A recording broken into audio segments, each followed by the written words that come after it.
오늘 우리는 설교 제목을 이렇게 정해봤습니다. 어둠이 점점 짙어지다입니다. 제가 주보에 서론에 파격적인 제목 이렇게 했는데 별로 파격적이지 않을 수는 있지만 사실 설교 제목으로는 이 제목이 적합한가 좀 이런 고민을 했었어요. 보통 말씀의 설교의 제목을 지을 때는 긍정적인 것, 어떤 좀 소망을 바랄 수 있는 그런 제목을 짓는 게 보통 일반적인 것인데 그냥 오늘 문장은 그냥 다 어둠으로 끝납니다. 어둠이 점점 짙어지다. 부정적인 감정을 일으키기 때문이에요. 개인적으로 사사기 말씀을 전하기로 이렇게 결단하고 이제 오늘 또 나누게 된 17장 본문은 물론 성경 공부 시간에 나누긴 했지만 이 강단에서 설교로 전하는 건 처음이기도 합니다. 그래서 기대되기도 하고 한편으로는 좀 이 말씀을 어떻게 전해야 하는가라는 고민이 들기도 했습니다. 왜 그랬을까? 오늘 여러분들 혹시 이 본문을 미리 읽어오신 분들이 있으실지 모르겠는데 사사기 이제 후반부를 읽으면 읽을수록 어떤 마음이 드냐면은 야 너무하다 이런 마음이 들어요. 야 어떻게 이럴 수 있지? 한심하다 이런 생각. 한심하다는 너무 좀 유화된 표현인 것 같고 야 인간이란 존재가 이것뿐이 안 되냐? 좀 거친 표현을 아니면은 와 이렇게뿐이 못 사는가라는 생각을 품게 되었습니다. 우린 지난주에 역사에 대한 이야기를 하면서 인간의 반복된 실패를 나눴죠. 죄의 악순환이 벌어졌고 인간의 실패는 반복되었다라는 것, 그러면서도 우리의 시간 속으로 역사 속으로 찾아오시는 하나님의 은혜를 묵상했었습니다. 오늘 우리가 읽은 본문도 사실은 인간의 실패의 현장입니다. 인간의 반복된 실패와 넘어짐의 그 역사의 현장으로 우리는 또 들어가는 거고요. 그 현실이 좀 비참해서 하나님의 말씀을 대면하는 게 좀 불편하게 다가올지 모릅니다. 그러나 우리는 이 현실로 인해서 단순히 본문의 현실만이 아니라 오늘 우리의 현실을 보면서 우리의 진실로 필요한 분이 누구시냐를 아주 분명하게 발견하게 될 것입니다. 그것이 발견되는 것이 은혜이죠. 우리의 연약함, 죄와 대면하는 시간이 되길 원하고 그 대면 속에서 완전히 넘어지고 쓰러지는 것이 아니라 새로운 소망, 살 소망을 얻는 귀한 오늘의 예배, 말씀의 시간이 되었으면 좋겠습니다. 오늘도 마찬가지로 여러분들 노이즈 성경을 열어서 말씀 앞에 동참하시고 또 나눠드린 그 프로페자의 연구지를 통해서도 함께 말씀에 적극적으로 동참해 주셨으면 좋겠습니다. 오늘 등장하는 사람의 이름은 미가입니다. 미가. 이 미가의 뜻이 무엇이냐? 원문에는 미가라고 표현되어 있지 않고 플레임이 나와 있습니다. 미카예후라고 쓰여져 있습니다. 그 미카예후의 뜻이 뭐냐? 누가 야훼와 같겠는가? 누가 여호와와 같겠는가라는 뜻을 갖고 있습니다. 그러니까 이 말씀의 뜻은 감히 누가 하나님과 대적할 수 있느냐? 누가 하나님의 그 놀라운 영광과 비교할 수 있느냐? 믿음의 고백. 그것이 바로 미가의 이름의 뜻이다라는 겁니다. 그렇다면은 이 사람의 이름을, 미가의 이름을 지어준 부모의 신앙은 어땠을까? 우리는 기대하게 되잖아요. 좋은 신앙적 이름을 지었다라면 부모의 믿음도 좋을 거야 이렇게 생각한단 말이죠. 근데 우리가 이제 나누게 될 이야기는 우리가 예상하고 또 기대하는 것과는 전혀 다른 그 현실이 눈앞에 펼쳐지게 됩니다. 우리 함께 오늘 읽은 말씀의 2절 말씀인데 길지만 함께 좀 읽어보겠습니다. 시작. 그의 어머니에게 이르되 어머니께서 은천백을 잃어버리셨으므로 저주하시고 내 귀에도 말씀하셨더니 보소서 그 은이 내게 있나이다. 내가 그것을 가졌나이다 하니 그의 어머니가 이르되 내 아들이 여호와께 복받기를 원하노라 하니라. 이 말씀이 길어서 그리고 생각 없이 읽으면 그냥 그런가 보다는데 정말 잘 보셨으면 좋겠습니다. 얼마나 어처구니 없는 내용들이 계속 반복되느냐. 미가가 자신의 어머니한테 하는 내용이 처음 등장하는데 뭐라 그러냐면은 어머니가 은천백을 잃어버리셨습니다 라고 이야기를 합니다. 그런데 어머니가 은천백을 잃어버렸는데 화가 나는 거죠. 잃어버린 게 아니라 누가 가져가는 거예요. 훔친 거예요. 그래서 어머니가 뭘 했대요? 저주했다라고 이야기를 해요. 은천백을 가져간 사람을 저주했다. 여기까지는 이해하는데 전혀 무리가 없습니다. 그런데 그 다음에 이상한 내용이 나옵니다. 미가가 뭐라 그러냐? 보소서 그 은이 내게 있습니다 라고 이야기합니다. 어머니가 은천백을 잃어버렸는데 은천백을 잃어버린 게 누구한테 있다는 거예요? 아들에게 있다라는 겁니다. 근데 왜 그에게 있어요? 자백합니다. 내가 그것을 가졌나이다. 이게 얼마나 순화된 표현입니까? 어떻게 표현하기에 맞아요? 어머니 얼마 전에 어머니가 은천백 잃어버리셨죠? 화가 많이 나셨죠? 그런데 그 분노 저주를 하셨는데 사실 그 은천백 제가 훔쳤습니다, 이 얘기인 거죠. 여러분, 정상적인 가정이라면 그 위에 어떤 일이 벌어져야 돼요? 여러분들 그런 일이 없으셨을 거라고 생각하지만 그냥 한번 상상을 해보는 겁니다. 여러분들이 어렸을 때 좀 손버릇이 나쁘셔서 어머니, 아버지의 지갑에 손을 댔다. 그럼 어떻게 해야 돼요? 어떤 일이 벌어져야 돼요? 뒤지게 맞아야 됩니다. 맞아야죠. 혼나야 됩니다. 근데 여기서 어떤 일이 벌어집니까? 혼나지 않습니다. 맞지도 때리지도 않아요. 어머니가 처음에 저주했잖아요. 근데 그 다음에 갑자기 축복하기 시작하는 겁니다. 여러분, 겉으로 볼 때는 그래, 뭐 저주하는 입술보단 축복하는 게 낫지, 이렇게 생각할 수 있다고요. 근데 왜 갑자기 어머니가 이 아들을, 미가를 축복하느냐라는 거예요. 간단합니다. 자신의 저주를 취소하고 싶은 마음이 큰 겁니다. 아들한테 저주가 임했으니까. 그 상식선으로 혼내야죠. 정상적인 가정이라면, 정상적인 부모라면 어떻게 네가 내 돈을 훔칠 수 있냐. 근데 그러한 것들이 하나도 존재하지 않아요. 잘못되어도 뭔가 잘못되었다라는 게 이 짧은 2절 한 구절을 통해서 아주 분명하게 드러납니다. 이 구절 속에서 10계명이 2가지나 위반이 됩니다. 내 부모를 공경하라는 그 말씀이 위반이 되고요, 그 다음에 남의 것에 도둑질하지 말라, 그 계명이 정면으로 위배된다라는 겁니다. 근데 이 가운데서 미가를 향한 책망은 하나도 존재하지 않습니다. 대신 그를 향한 축복, 그리고 어머니의 이상한 행동이 계속해서 등장하더라라는 거예요. 본문 3절 이어서 한번 같이 보겠습니다. 3절입니다. 미가가 은천백을 그의 어머니에게 도로 주매 그의 어머니가 이르되 내가 내 아들을 위하여 한 신상을 새기며 한 신상을 부어 만들기 위해 내 손에서 이 은을 여호와께 거룩히 드리노라. 그러므로 내가 이제 이 은을 내게 도로 주리라. 내용이 너무나도 이상합니다. 말도 안 되는 일들이 벌어집니다. 미가는 아무 일도 없었다는 듯이 훔친 은을 어머니에게 돌려주는데 그것을 받은 어머니가 제정신이 아닙니다. 뭐라 그래요? 네가 이것을 돌려받았으니 나는 내 아들을 위하여 신상을 만들 것이다 라고 이야기를 해요. 그러면서 이 은을 다시 누구한테 드린다고 표현해요? 여호와께 거룩히 드리노라. 근데 또 그렇게 표현하면서 이 은을 다시 누구한테 줍니까? 아들 미가에게 줍니다. 복잡합니까? 복잡하지 않아요. 저주했다가 갑자기 축복으로 바뀌었더니 은을 어머니한테 훔친 돈을 돌려줬고, 어머니는 그것을 가지고 아들을 위해서 신상을 만든다 이야기하고, 아들을 위해서 만든다라고 얘기해놓고 또 뭐라고 표현해요? 이 은을 여호와께 드립니다라고 신앙적 고백을 합니다. 근데 신앙적 고백을 한 다음에 이 은을 누구한테 줍니까? 다시 미가에게 돌려줍니다. 지금 모든 것이 엉망진창처럼 느껴집니다. 너무 옛날 노래라서 여러분들 노래는 기억하지 못하지만 제목은, 타이틀은 기억할 것입니다. 세상은 요지경이라는 게 있었어요. 정말 이 사사기, 이 장면은 완전 요지경의 장면이다라는 겁니다. 이 구절을 곱씹어 보십시오. 도대체 왜 신상을 만드느냐? 아들을 위하여 만든대요. 근데 아들을 위하여서 신상을 만드는데 이 은은 여호와께 드린대요. 이상하는 것, 신상을 드리는 행위는 하나님이 기뻐하는 행위가 절대로 아니거든요. 왜요? 이건 역시도 10계명의 두 번째 계명을 정면을 위배하기 때문이에요. 출애굽기 20장 4절로 5절 말씀을 한번 보시면 뭐라고 이야기를 합니까? 너를 위하여, 아주 명확하게 나옵니다. 너를 위하여서 새긴 우상을 만들지 말라고 이야기해요. 하늘에 있는 것이나 땅에 있는 것이나 물속에 있는 것이나, 하늘의 어떤 새의 형상으로도 만들지 말고, 땅에 있는 어떤 동물의 형상으로도 만들지 말고, 물고기 같은 거 만들지도 말고, 절하지도 말고, 섬기지도 말고. 그런데 이 신상을 만든 목적이 뭐래요? 아들을 위해서 만들었다라고 아주 분명하게 이야기를 합니다. 그렇다면 이 만들어진 신상의 역할은 무엇이냐? 오늘 차사기 5절 말씀, 17장 5절 말씀 이렇게 이야기하죠. 한번 같이 봅니다. 그 사람 미가에게 신당이 있으므로 그가 에봇과 드라빔을 만들고 한 아들을 세워 그의 제사장으로 삼았더라. 역시 이상한 것 두성이에요. 미가에게 신당이 있다라고 이야기합니다. 신당의 역할이 무엇이냐? 여러분, 과거에는 예루살렘 성전이 존재하지 않았습니다. 예루살렘이 세워지기 전에는 그 근처에 실로라는 지역이 있었습니다. 사람들은 실로라는 곳에 모여서 하나님을 예배했습니다.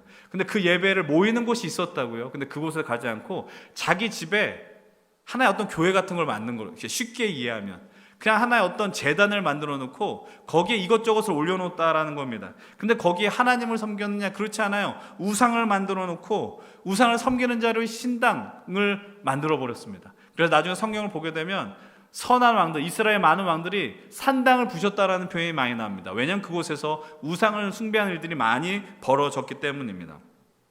근데 미가의 집에 신당이 존재했고 또 뭘 만들었다고 이야기하면 에봇과 드라빔이 있다라고 이야기해요.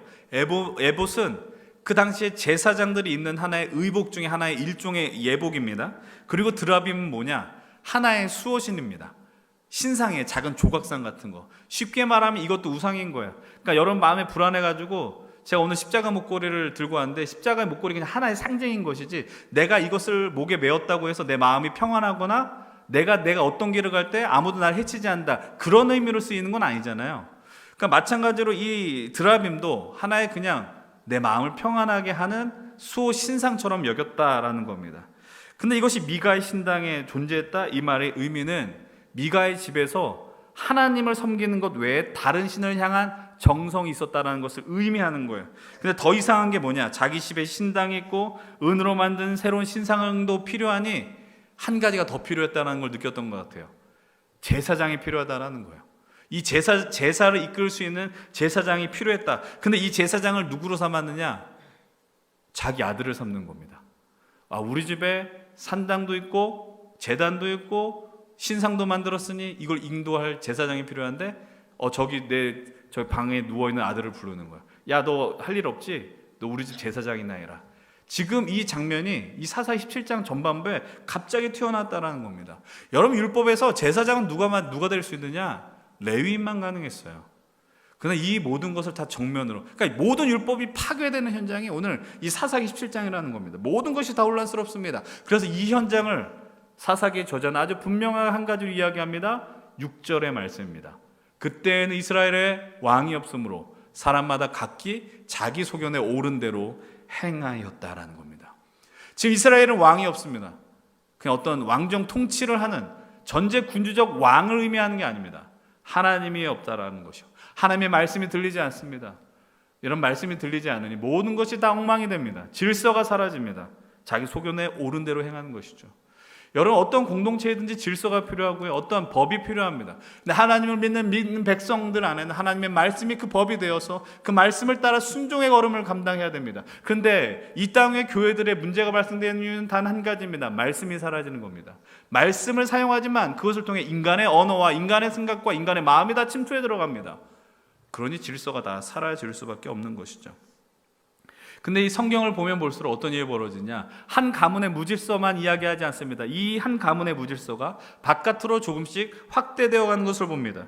7절에서는 성경에서는 한 유대인을 등장을 시킵니다. 뭐라고 이야기를 합니까? 유다 가족에 속한 유다 베들레헴의 한 청년이 있었으니 그는 레위인으로 거기서 거류했다라고 이야기합니다. 유다 땅에 살고 있는 레위인을 소개하는데 무엇을 하느냐? 8절 말씀인데요. 같이 한번 봅니다. 그 사람이 거주할 곳을 찾고자 하여 그 성읍 유다 베들레헴을 떠나 가다가 에브라임 산지로 가서 미가의 집에 이르매. 레위인이 뭘 하느냐? 거주할 곳을 찾는다. 이것도 중요한 거거든요. 자기 살 곳을 찾는다. 이상하게 쳐다보셔야 됩니다. 오늘 모든 말씀은 다 이상한 것 투성이에요. 이스라엘이 가나안 땅에 들어올 때 12개 지파 중에서 유일하게 땅을 분배받지 못한 지파가 하나 있습니다. 레위 지파입니다. 그럼 레위 지파에게 왜 땅을 주지 않았느냐? 왜냐하면 레위 지파는 12개 지파로 나눠져서 거기에서 백성들의 신앙을 잘 세워가는 역할을 감당했습니다. 그들이 하나님을 알아야 되고 하나님의 말씀 율법을 가르쳐야 되고 제사를 드리게 하는 그런 역할들을 이 레위인들이 12개 지파에 나눠져서 감당해야 했다라는 것이죠. 그런데 그런 역할을 앞으로 해야 하는 레위 청년이 왜 새로운 터전을 찾아 나갔느냐? 이 질문을 여러분 던지셔야 됩니다. 그 이유는 몇 가지로 나눠볼 수 있는데 첫 번째는 이것입니다. 청년 레위인이 자신의 사명, 임무에 대한 그 의식이 전무했다라는 겁니다. 내가 레위인인데 내가 유다 땅에서 해야 하는 역할이 분명히 있음에도 불구하고 그것에 대한 어떤 깊은 사고, 진지한 성찰이 존재하지 않았다라는 겁니다. 마찬가지죠. 우리의 인생 속에서 여기에서 우리가 발견한 중요한 주제는 무엇이냐? 내가 누구인가를 우리는 늘 질문하면서 만나야 되거든요. 내가 누구냐? 이 질문에 대한 답변을 얻지 못할지라도 그냥 계속 던지는 겁니다. 하나님, 나는 하나님 앞에서 어떤 인생입니까? 근데 그 질문을 던지지 않으면 헤매는 거예요. 레위 청년은 스스로 내가 왜 이 땅에 레위인으로 살아가는가에 대한 진지한 질문이 성찰이 없었다라는 겁니다. 여러분, 하나님 앞에서 우리가 살아갈 때 내가 누구냐라는 질문을, 그 답변을 얻기 위해서는 반드시 해야 되는 선행되어야 하는 질문이 있다라고 말씀드렸습니다. 바로 하나님이 누구시냐라는 겁니다. 그 절대자는 누구신지, 창조자는 누구신지, 구원자는 누구신지 그 질문을 던져야 오늘 내가 이 땅 위에 어떤 삶을 살아낼 것인가에 대한 명확한 확신을 갖게 된다라는 거죠. 근데 이 레위에는 그런 것들이 하나도 존재하지 않았다라는 겁니다. 레위인에겐 더 필요한 게 뭐예요? 내가 여기에서 레위인의 역할을 하기보단 잘 먹고 잘 사는 생존 본능에 더 충실할 수밖에 없었다라는 것입니다. 두 번째로 이 레위인이 이 자기의 땅을 떠나야 하는 그 중요한 이유는 레위인 자신이 아니라 외부로부터 찾을 수밖에 없습니다. 그것은 어떤 이유냐? 당시에 이스라엘 백성들이 하나님 앞에 온전한 제사를 드리지 않았고 온전한 11조가 드려지지 않았다라는 것을 우리는 해석할 수 있어요. 이해할 수 있어요. 하나님 앞에 속죄 제물을 드립니다. 하나님 앞에 11조의 예물을 드립니다. 근데 그 일부 가운데 그것이 어디로부터 쓰여지느냐? 대제사장과 레위인들을 위한 그 사용 용처가 되는 겁니다. 왜냐하면 그들에겐 주어진 땅이 없기 때문입니다. 경작할 땅이 없기 때문이죠. 그래서 그들은 오직 성전의 일만 감당해야 했기 때문에 백성들의 어떤 예배를 통한 제물, 그리고 10분의 1 그 물질을 통해서 레위인들의 삶을 책임져야 했습니다. 그런데 그 일들이 이스라엘 안에서 제대로 벌어지지 않습니다. 그래서 레위인들이 자기 살 땅을 찾으러 가는 겁니다. 자기가 먹고 갈 그 일을 찾으러 간다라는 거예요. 모든 사람들이 다 자기 안위에만 집중하고 있으니 예물을 드리는 것 아깝습니다. 11조를 드리는 것 아깝습니다. 그래서 어떤 일들이 벌어지냐? 지난주 여러분들 보았던 그 도표가 기억나십니까? 죄의 악순환이죠. 마찬가지입니다. 레위인들이 그 자리를 지키지 못하고 하나님의 말씀을 증거하지 못하니까 백성들이 타락하기 시작합니다. 백성들이 타락하기 시작하니까 하나님 앞에 11조의 예물과 제사의 예물을 드리지 않습니다. 그랬더니 레위인들이 먹고 살 양식이 떨어지기 시작합니다. 그 레위인들은 어떤 일이 벌어집니까? 자신의 먹고 살 일을 찾아서 자신의 터전을 떠납니다. 계속해서 악순환이 벌어지는 겁니다. 말씀을 가르칠 자도 존재하지 않고 하나님 앞에 순종할 자들도 존재하지 않게 되더라. 이제 어떤 일이 벌어지는 거야? 이 어둠은 한 가문의 어둠으로 끝나는 것이 아니라 이스라엘 전역을 향하여서 이 어둠이 짙게 물들어가는 것을 우리 사사기 후반부를 통해서 발견하게 됩니다. 이제 다시 말씀으로 우리가 돌아가셔서 이 레위 청년이 이 미가의 집에 이르렀을 때 어떤 일이 벌어진지를 한번 보셔야 됩니다. 미가가 이 청년을 보니까 너무나도 반가운 겁니다. 넌 어디서부터 왔느냐? 라고 질문하죠. 나는 유다 베들레헴에서 왔는데 레위인으로서 거주할 곳을 찾는다라고 대답합니다.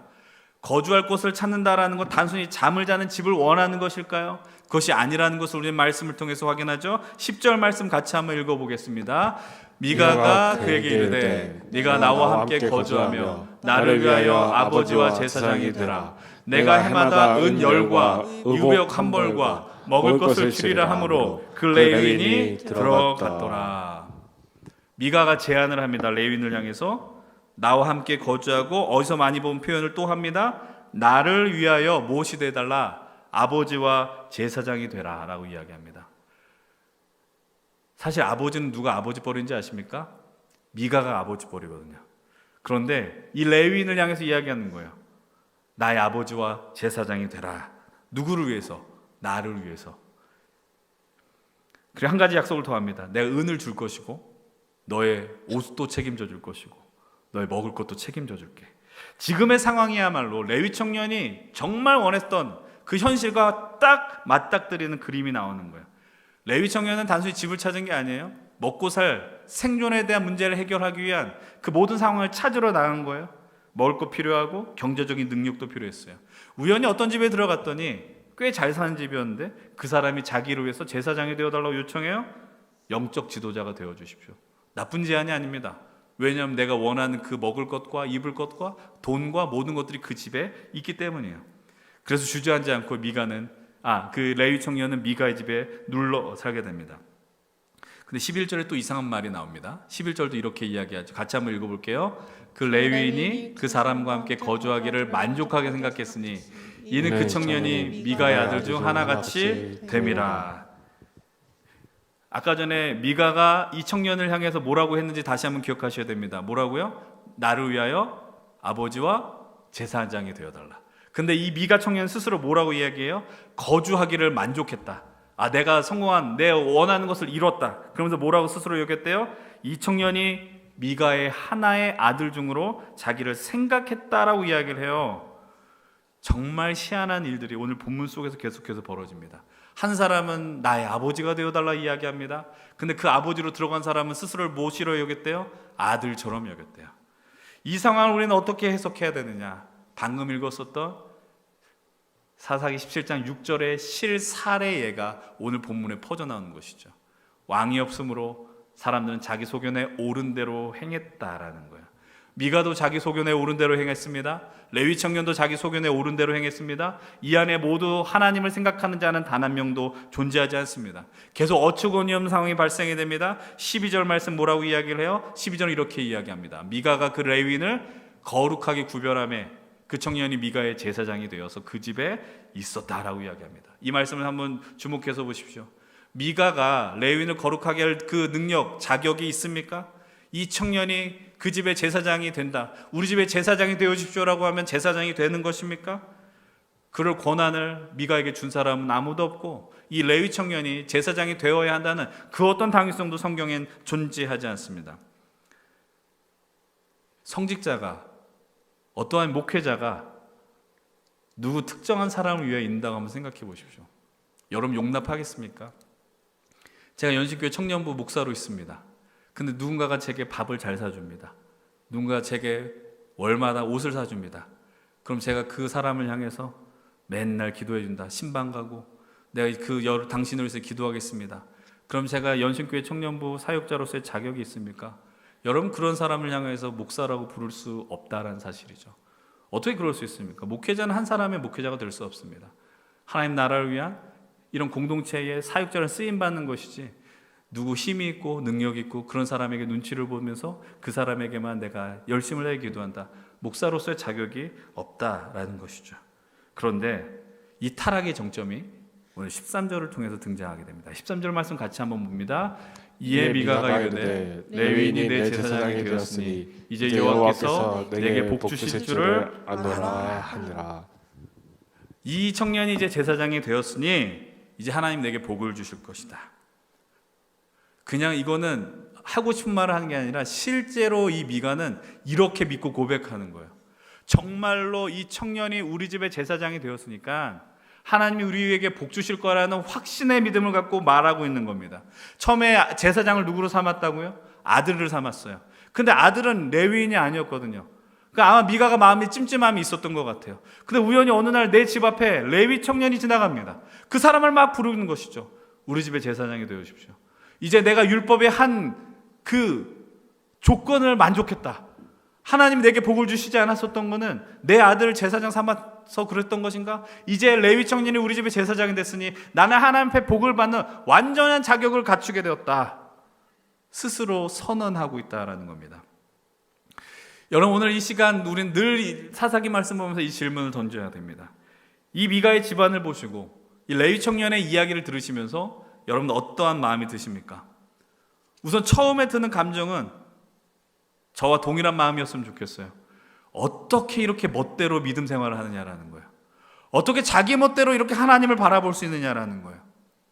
하나님을 왕으로 모셔야 하는 가정임에도 불구하고 믿음의 전수가 온전히 이루어지지 않으니까 그 집안 안에 다른 세대가 출현하기 시작합니다. 내 아들이 은천백을 훔쳐갔는데 그 어떠한 책망도 존재하지 않습니다. 그 천백의 훔쳐감을 어머니 저주했지만 내 아들이 훔쳐갔다는 것을 통해서 그 저주를 축복으로 바꾸는 어처구니 없는 일들이 이 가정 안에 벌어지는 겁니다. 여러분, 이 미가의 집안의 모습이 이스라엘의 아주 특별한 케이스이기 때문에 성경에 실어 놓았을까요? 아닙니다. 지금 이 시대에는 왕이 없으므로 자기 소견에 옳은 대로 행하였기 때문에 이 미가 집안의 모습은 하나의 특별한 케이스가 아닙니다. 이스라엘 전역에 퍼진 그 장면이었다는 걸 여러분 기억하셔야 됩니다. 그뿐이 아닙니다. 자기들 멋대로 신상을 만듭니다. 신상은 하나님이 원하는 것이 아니었습니다. 그럼에도 불구하고 신상을 만들거든요. 이 말의 의미는 뭐냐면 잘못된 일을 하는데 잘못되었다는 인식을 하지 못하는 거예요. 이 어떤 마음의 양심이 마비된 거예요. 죄책감에 대한 모든 것들이 다 망가졌다라는 거예요. 병들었다라는 거예요. 왜 이런 일이 벌어졌느냐? 우리는 계속해서 그 말씀을 살펴봤어요. 이스라엘이 가나안에 들어왔을 때 쫓아내야 하는 것들이 있었는데 쫓아내지 않았어요. 왜 쫓아내지 않았다고 말씀드렸어요? 좋으니까. 이 문화가 좋으니까, 즐거우니까, 내 만족감을, 내 욕망을 자극해주고 만족시켜주니까 쫓아낼 필요를 느끼지 못했다고요. 그들이 들어가서 가나안을 지배하는 것이 아닙니다. 가나안의 문화가 이스라엘을, 하나님의 백성을 지배하기 시작하는 겁니다. 사랑하는 여러분들, 우리들도 마찬가지입니다. 오늘 우리는 하나님의 말씀을 들고 세상으로 나간다라고 이야기를 하는데요, 근데 어떤 일이 벌어지는지 아십니까? 역전이 벌어지는 겁니다. 여러분들이 하나님의 사람을 어떠한 영향을 끼치지 못합니다. 거기에 지배당합니다. 그래서 내가 하나님의 말씀을 가지고 그 생각을 이야기하면서 여러분들의 친구들이 왜 이렇게 낡은 사고를 가졌느냐라고 이야기합니다. 왜 이렇게 후진 생각을 가졌느냐라고 이야기합니다. 그러면서 위축됩니다. 내가 잘못된 생각을 가졌나? 내가 하나님을 믿는 것이 너무 이상한 것인가? 라는 생각을, 마음을 품게 되더라라는 것이죠. 여러분, 어떠한 문화와 가치관과 세계관을 우습게 여겨서는 안 됩니다. 여러분, 이 시대 속에서 한국이 강국이 될 수 있는 이유는 무엇입니까? K문화라는 것, K컬처라고 하는 것. 여러분, 그건 단순한 일이 아닙니다. 일본이 우리나라에 와서 제일 먼저 뺏은 게 무엇입니까? 언어를 뺏어가는 겁니다. 언어에는 무엇이 있어요? 사람의 생각과 가치관을 지배하는 힘이 있기 때문이죠. 마찬가지입니다. 세상을 향해서 하나님의 언어를 여러분 회복하셔야 됩니다. 하나님의 말씀으로 여러분의 생각을 회복하셔야 됩니다. 세상의 것에 압도당해서는 안 된다는 거예요. 알고 있죠. 여러분 모르지 않아요. 근데 두려운 것이죠. 피곤해진 것 따름이죠. 여러분께서 부딪혀야 됩니다.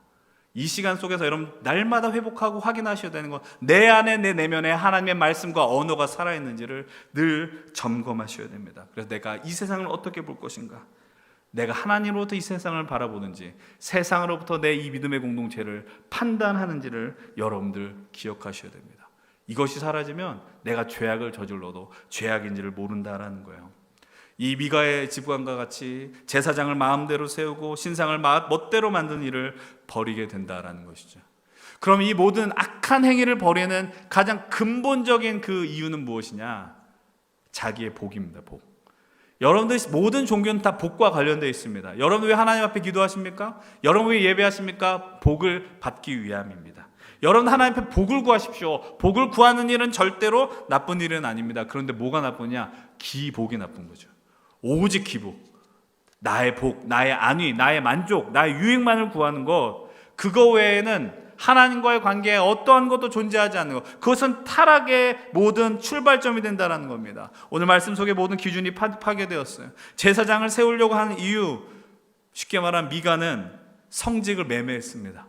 돈 주고 나를 위해 축복을 빌어줄 사람을 세웠다라는 겁니다. 자신의 집에 레위인을 둠으로 자신의 평안을 도모했다라는 겁니다. 사사기 17장은 한 가정의 타락을 완벽하게 고발합니다. 그리고 그 고발과 더불어 이스라엘의 타락, 어둠이 짙어진다는 것 역시 경고하고 있다라는 겁니다. 그럼 18장으로 넘어가면 어떤 일이 벌어질까요? 반복해서 말씀드리지만 한 가정의 타락이 이스라엘 전역으로 퍼져가는 것을 보게 됩니다. 한 지파로 향하게 되는 겁니다. 그 지파는 누구냐? 우리가 사사기 1장에서 봤었던 바로 단 지파입니다. 그들은 쫓아내지 못한 것뿐만 아니라 본인들이 쫓겨난 지파입니다. 단 지파. 그래서 몰아내지 않고 아모리 족속에 의해서 산속으로 들어가게 된, 그래서 그들은 그들의 땅을 얻기 위해서 여기저기 돌아다니고 있다고 성경은 증언하고 있습니다. 그래서 그들은 아주 유능한 5명의 정탐꾼을 선발하여서 땅을 찾으려고 보냈는데, 이 5명의 정탐꾼이 또 어디로 가는지 아세요? 미가의 집으로 들어가게 됩니다.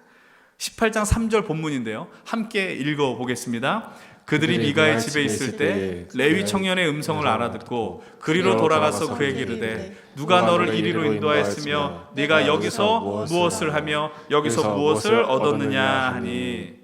방금 말씀드린 단지파의 용맹한 5명의 그 정탐꾼들이 레위 청년의 음성을 알아들었어요. 아마 레위인이 갖고 있는 독특한 발성, 아니면 좀 사투리가 있었던 것 같아요. 그러니까 레위인이 따라오니까 호기심에 그 사람을 찾아갔는데, 네가 유다 사람인데 어떻게 여기 있느냐, 유다 땅에 살았는데 어떻게 여기 있느냐고 질문을 하는 겁니다.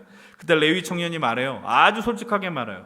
내가 지나가다가 이 사람이 나를 보더니 제사장을 하라고 하면서 밥도 주고 옷도 주고 다 책임져 준다고 합디다. 난 너무 행복하고 즐겁게 만족하게 지금 제사장 역할을 하며 살아가고 있습니다. 만족해요. 자신의 직업에 만족하고 있다는 거예요. 이제 이 청년은 제사장의 역할을 그냥 녹을 먹고 편안하게 사는 직업으로 인식하고 있었습니다. 이제 우리는 이후에 또 어처구니 없는 장면을 목격하게 돼요. 본문 5절, 6절입니다. 같이 한번 역시 읽어볼게요. 시작. 그들이 그에게 이르되 청하건대 내 우리를 위하여 하나님께 물어보아서 우리가 가는 길이 형통할는지 우리에게 알게 하라 하니 그 제사장이 그들에게 이르되 평안히 가라 너희가 가는 길은 여호와 앞에 있느니라 하느니라. 아멘. 여러분 지금 이 장면 어디서 많이 본법한 장면 아닙니까? 여러분들은 안 봤으면 좋겠는데 과거에는 저기 계룡산이나 미아리에 이런 장면이 아주 많이 있었고요. 요즘은 젊은이들이 많이 몰려있는 그런 거리에 타로점이라 그러나요? 그런 점을 보는 그런 곳에서 장소에서 벌어지는 일이 이 성경에서 아주 버젓이 등장하게 됩니다. 이 장면 역시 여러분들 분명해요. 그들이 하나님을 찾는 이유는 뭐냐? 질문하죠. 우리가 가는 길이 형통할 것인지 물어본다는 거예요. 확인해 주십시오. 이 사람 레위인이니까. 전 감사한 건 여러분들이 저한테 찾아와서 목사님 제가 잘 될 겁니까? 라고 묻는 사람이 없어서 정말 감사합니다. 옛날에 이런 분들 계셨어요. 목사님 땅이 여기가 있는데 이게 어떻게 될 것 같습니까? 알아서 하세요 라고 속으로만 대답했어요. 아니 나 줄 것도 아닌데 왜 물어봅니까 그거를. 여러분들 지금 이들이 하나님 앞에 있는 게 뭐냐면은 제가 형통할 것 같습니까? 이 질문을 하고 있는 거예요. 여기서 형통하다라는 단어가 히브리어로 살라흐입니다. 근데 정확하게 이 단어의 뜻은 이렇게 매칭이 돼요. 번영하다, 성공하다예요. 하나님, 내가 하나님 앞에 이렇게 예배하는데 나 성공할 것 같습니까? 번영할 것 같습니까? 하나님을 하나의 나의 번영과 성공의 수단으로밖에 여기지 않았다라는 거예요. 그런데 더 기가 막힌 건 이 레위 청년, 정말 자격증도 없고 쉽게 말하면 어떤 신학대학원도 나오지 않은 그냥 교회에 오래 다녔다고 목회자는 이 레위 청년의 대답이 아주 기가 막힙니다. 뭐라고 이야기하느냐? 평안히 가라고 이야기합니다. 히브리어로 샬롬입니다. 엉뚱한 질문하고 있는데 샬롬으로 응답합니다. 그 길은 하나님이 보장해 주시는 길이다라고 아주 양심의 거리낌 없이 대답하는 겁니다. 이 장면을 어떻게 해석해야 되는지 아십니까? 이 레위 청년은 그냥 간단하게 이겁니다. 나는 미가의 집에서 얻어먹고 편하게 사는데 이 사람이 아주 곤란한 질문을 합니다. 그때 그냥 저 사람이 원하는 대답해 주지. 저 사람 이 대답 듣고 싶어서 이렇게 질문하는 것 아니냐라는 거예요. 그래서 샬롬이라고 외치는 겁니다. 모두가 다 만족합니다. 이 샬롬이라는 대답을 들은 이 5명의 정탐꾼도 만족스럽고 샬롬이라고 답한 이 제사장도 역시 스스로 대견했을 것입니다. 아, 이 정도는 해야지 제사장 하지 라고 말이죠. 다시 한번 또 질문을 던질게요. 여러분 방금 읽은 이 장면 보시면서 어떤 감정을 품게 되십니까? 전 사사기 말씀을 보면서 이런 마음을 먹게 될지 몰랐습니다. 상당히 불편하더라고요. 상당히 마음이 어렵더라고요. 왜? 인간의 세계 속에서 어둠이 짙게 퍼져나가는 것을 굳이 이런 이야기를 성경에 왜 담아두셨는가? 이런 질문이 먼저 들어요. 좋은 이야기 많이 좀 넣었으면 좋았을 텐데, 아픈 사람이 일어난 얘기 더 넣었으면 좋겠는데 왜 이렇게 인간의 실패와 형편없는 장면을 이 성경에 두어뒀냐라는 겁니다. 그리고 지난 3주 내내 제가 동일하게 질문을 던졌고 말씀을 드렸고 동일하게 불편을 겪는 이유는 이거 한 가지입니다. 오늘 성경에 나오는 내용이 오늘 우리의 모습이기 때문입니다. 이 성경에 등장하는 사람들의 모습이 저 사람들의 이야기가 아니라 오늘 우리가 하나님 앞에서 살아가는 모습이기 때문이에요. 우리는 본능적으로 우리의 번영과 성공을 향하여 나갑니다. 저도 제 인생 속에서 잘 되기를 원합니다. 제 목회 여정이 잘 풀렸으면 좋겠습니다. 솔직한 고백입니다. 그러나 그런 본능 가운데서 하나님을 알게 되었을 때 우리 가운데 어떤 일이 벌어질까요? 주님을 더 보려고 하잖아요. 주님의 마음이 어떠신지를 더 알길 원한다고요. 그러면서 하나님이 나와 함께 하신다는 사실을 한 가지 깨닫게 되면 내 삶이 형편없고 부족한데 그래도 내가 이겨낼 수 있다는 담대한 용기가 생겨나더라라는 것이죠. 그리고 그것이 복이라는 것을 깨닫게 된다라는 거예요. 이런 소망을 여러분 경험하지 않았습니까? 그리고 이 단지파의 정탐꾼들과 같이 그 제사장이 진짜이냐 거짓인가 분별한 마음이 존재하지 않고 우리들 마음 가운데서도 그런 마음이 막 몰려오는 거 있어요. 오늘 말씀이 좀 내가 듣고 싶은 말씀이었으면 좋겠는데, 내가 지난 한 주간 너무 치열하게 살아서 지쳐서 누군가 나에게 위로의 말씀을 전했으면 좋겠는데, 여러분이 이거 용서하고 들으십시오. 여러분들의 반응이 나쁘다는 얘기가 아닙니다. 정말로 기가 막히게요, 여러분들이 원하는 어떠한 말씀이 나오게 될 때 제가 그리고 그 매일 공동체 성경 읽기 가운데 이 본문은 여러분들에게 필요하다라는 말씀을 전하게 되는 그 날은요, 어김없이 좋아요 버튼이 많이 눌려요. 왜냐하면 그것이 여러분들이 원하는 메시지라는 걸 의도적으로 전하는 건 아니에요. 왜냐하면 매일매일 본문이 바뀌기 때문에 제가 일부러 골라서 그 성경을 전하진 않아요. 그런데 그 메시지가 딱 도달하면 이상하게 하트가 많이 올라가요. 간단합니다. 왜냐하면 내가 듣고 싶은 말씀이기 때문이에요. 내가 듣고 싶은 말씀이 목사님이 해주니까 그래, 하나님은 그런 하나님이라고 우리가 감히 찬양한다는 거죠. 근데 그 태도가 오늘 우리의 모습이죠, 사실. 제가 여러분들에게 이 자리에서 여러분들의 믿음을 감히 평가할 수 없어요. 감히 여러분들의 믿음이 어떻다 저떻다 이야기할 수 없어요. 하나님은 그런데 진실로 우리를 사랑하는 하나님이 맞습니다. 하나님, 우리를 향해서 모든 것을 내어주신 하나님이 맞습니다. 그래서 우리를 살리기 위해서 오늘도 쉬지 않고 일하시는 하나님이 분명합니다. 그래서 여러분, 그 하나님을 너무나도 잘 알고 있어서 오늘 우리 가운데 내가 조금 이렇게 살아도 괜찮지 않을까, 어떤 자세로 있어도 조금은 오늘 이 미가와 같은 또는 레위 청년과 같은 태도로 살아도 하나님은 괜찮을 것이야 라고 안심하며 살아가고 있지 않은가라는 두려운 마음, 불안한 마음이 들게 되었다라는 것이죠. 혹시 여러분 이러고 있습니까? 오늘 내가 예배를 드릴 때 내가 오늘 원하는 그 말씀을 들으면 은혜로운 예배이고, 내가 원하지 않는 말씀이나 조금 들리지 않거나 어려운 말씀을 전하게 될 때는 오늘 예배는 좀 이상해라고 해석하지 않았습니까? 그 모든 것의 중심은 결국 하나님을 왕으로 모시고 싶은 마음이 아닌 내가 왕이 되고자 하는, 내 소견에 옳은 대로 행하고자 하는 우리의 강력한 죄성으로 벌어지는 일이라는 걸 여러분 진실로 기억하셔야 돼요. 그래서 이 사사기 말씀이 되게 불편하더라고요. 사사기 앞으로 읽어갈 부분도 상당히 불편하거든요. 왜냐하면 이스라엘의 죄악과 오늘 우리의 죄악이 동일하기 때문입니다. 근데 이렇게 말씀을 마무리할 수는 없습니다. 여러분, 어둠이 짙어지면 짙어질수록, 절망이 커지면 커질수록 우리는 본능적으로 생기는 게 있습니다. 뭐냐면 그것은 빛에 대한 갈망입니다. 이 어둠 속에서 그 빛 한 줄기에 대한 간절함이 우리 안에 생겨납니다. 여기 군대를 다녀온 우리 형제인들은 경험하셨겠지만 가장 어둡고 가장 추운 그런 시각이 언제인지 여러분 아실 것입니다. 그것은 바로 우리 흔히 새벽 미명이라고 이야기합니다. 해가 뜨기 직전의 순간입니다. 저는 군대에서 초병 근무를 섰기 때문에 야간 근무를 되게 많이 섰습니다. 서울에서 근무해서 쉽게 했다라고 사람들이 평가하지만 그래도 춥긴 춥거든요. 근데 언제 추웠냐면은 겨울에만 춥지 않습니다. 여름에서 가을로 넘어가는 그 시점이 제일 추워요. 왜냐하면 내 옷은 여름 옷을 입고 있는데 날씨는 가을이 되었기 때문이죠. 그때 가장 춥습니다. 어김없이 해가 뜨기 직전입니다. 그리고 가장 어둡습니다. 역시 해가 뜨기 직전의 순간입니다. 그런데 버틸 수 있습니다. 버틸 수 있는 이유는 물론 내가 좀만 지나면 근무가 끝난다는 소망이 있지만 또 한 가지, 이제 해가 뜨겠구나라는 거예요. 빛이 임하겠구나. 그 생각을 떠올리게 될 때 이거 버텨내겠구나라는 마음이 든다라는 것이죠. 그제서야 평안함과 안정감이 몰려오게 됩니다. 사랑하는 우리 연신교회 청년 여러분들, 이 어둠이 짙어진 이 시대 속에서 오늘 우리는 이 시간 우리의 역사를 바라봅니다.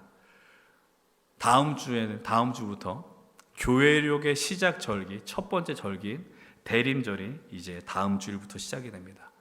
대림절이란 예수 그리스도의 첫 번째 오심을 기억하는 시간이고, 역시 다시 오실 주님을 기다리는 것이 바로 대림절의 시간입니다. 이 짙은 어둠 속에서 여러분들 그냥 이렇게 살면 되지가 아니라 절망하지 않고 낙심하지 말고 일어설 수 있는 이유는 무엇일까요? 간단합니다. 우리 주님이 빛으로 오셨기 때문입니다. 이것을 기억하셔야 돼요. 예수님이 그냥 오신 게 아니에요. 절망 가운데 그 빛을 주기 위해 오셨다라는 것이죠. 그래서 요한복음에서는 이렇게 이야기합니다. 요한복음 8장 12절과 12장 46절입니다. 같이 고백합시다. 예수께서 또 말씀하여 이르시되 나는 세상의 빛이니 나를 따르는 자는 어둠에 다니지 아니하고 생명의 빛을 얻으리라. 나는 빛으로 세상에 왔나니 문은 나를 믿는 자로 어둠에 거하지 않게 하려 함이로라. 또 반복해서 말씀드립니다. 여러분, 오늘 이 믿음의 길에 서야 하는 것, 이 믿음의 길 속에서 여러분들에게 부탁드립니다. 철저하게 우리의 어둠과 절망과 실패, 연약함과 대면하십시오. 내가 얼마나 큰 죄인인가를 대면하십시오. 피하지 마십시오. 우리가 얼마나 보잘것없는 인생인가를 반드시 대면하며 보십시오. 여러분들이 그런 요청을 하는 이유는 여러분들이 구제불능의 인생이기 때문이 아닙니다. 우리가 연약하고 하나님 앞에 철저한 죄인인데 그렇게 이 절망과 실패 인생 속에 살아남는 유일한 방법은 오직 예수 외에는 없다는 것을 떠올리기 위함입니다. 오직 예수 외에는 없음을 믿으시기 바랍니다. 12월은 그냥 단순히 크리스마스가 있어서 좋은 것이 아닙니다. 이 12월을 통해서 우리 주님이 오늘 우리의 역사 속으로 찾아오신다라는 그 믿음의 소망이 생겨나는 기쁨의 시간이기 때문에 우리는 이 대림절을 통해 이 어둠에도 여전히 주님이 우리를 향하여 빛이 임한다라는 것을 우리는 소망하시고 기도하며 나아갈 수 있어야 한다라는 것입니다. 어둠에 지배당하지 마십시오. 정말 부탁합니다. 마지막으로 한 가지 영화 이야기하고 마무리하면 좋겠어요. 제가 이번 주에 영화를 하나 봤어요. 정말 얼마 만에 보는 영화인지 몰라요. 서울의 봄이라는 영화입니다. 이 영화는 실제 우리나라 역사를 배경으로 만들었기 때문에 무슨 얘기를 해도 스포한다는 얘기는 안 들어서 다행인데, 여러분들 근현대사에 대한 관심이 조그만 관심이 있다면 어떤 내용인지 잘 알 거예요. 절대 권력이 하루아침에 사라졌습니다. 그 다음에 모든 사람들이 혼돈 가운데 있습니다. 그리고 사람들은 마음 가운데 새로운 세상이 열릴 것을 기대합니다. 그것이 바로 서울의 봄이었습니다. 그러나 그 서울의 봄은 열리지 않았어요. 사람들의 야망과 탐욕과 각자 욕심에 몰두한 자들, 자기 자리에 책임을 져야 하는 자들은 자기의 자리에 책임을 지지 않습니다. 비겁했습니다. 그 어둠에 압도당했기 때문입니다. 그래서 우리는 이 역사의 순간의 반복을 보면서 오늘 우리의 현실도 보게 되죠. 약 2시간이 넘는 러닝타임 속에서 영화를 보면서 계속 화가 나는 거예요. 아는 내용이지만 화가 나는 거예요. 왜 저렇게밖에 하지 못하는가? 악인들의 형통함을 보면서 오늘의 현실이 떠오르는 것이죠. 오늘도 어두워지는구나. 여러분, 어둠이 지쳐지면 지쳐요. 어둠이 길어지면 어떤 의지가 생겨나지 않아요. 근데 여러분들 이 자리 속에서 여러분들에게 진실로 부탁드립니다. 우리 예수 그리스도께서 진실로 세상에 빛이 되어주십니다. 우리 주님께서 우리에게 생명의 빛이 되어주십니다. 그래서 오늘 여러분들의 현실, 앞으로 여러분들의 놓여진 현실은 점점 어두워 보일 것 같은 그런 상황일지 모르지만, 그러나 오늘 우리의 세계를 향하여 찾아오시는 그 빛의 역사를 기대하시기 바랍니다. 어둠에 지배당하지 마십시오. 빛에 지배당하십시오. 그리고 빛을 바라보시면서 그 빛을 반사해내십시오. 주님이 오늘 우리를 향해서 빛으로 살라 요청하시는 건 발광체가 아닌 반사체 삶을 살라 요청하시는 것입니다. 이 어둠 속에 여러분들의 삶을 통해 예수 그리스도가 비춰지는 놀라운 일들이 이루어지기를 간절히 축복드립니다. 여러분, 그냥 왔다 가지 마십시오. 여러분이 예배 속에 오셔서 목사님 내가 원하는 말씀 하지 않아서 나는 이 예배 실패 예배라고 하지 마십시오. 그 예수님 보겠다면 그것이 우리가 오늘 하나님 앞에 드리는 성공의 예배인 줄 믿습니다. 우리 주님이 빛이 되시는 그 영광을 기대하시면서 주어진 삶을 승리의 길로 걸어가시는 우리 모든 힘센 청년들 되시길, 우리 힘센 동역자들 되시길 주의 이름으로 간절히 축원을 드립니다.